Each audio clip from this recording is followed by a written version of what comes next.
Hi! In front of me is Samsung Galaxy M14, and today I would like to show you how you can use one-handed mode on this device.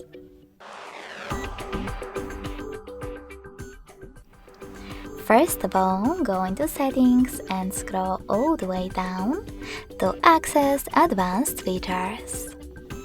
Now tap on one-handed mode and click on this switcher in order to activate it. Then click on the best option to reduce display size with gesture or button. Then follow all of those instructions below it. In my case, double tap the home button. So when I do that, as you can see, one-handed mode is on. You can resize your screen by holding one of its corners and dragging it.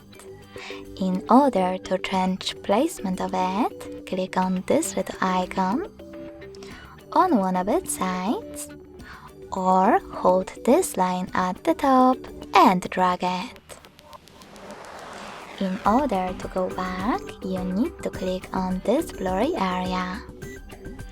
If you wish to disable one-handed mode completely, click on the same No Blur switcher.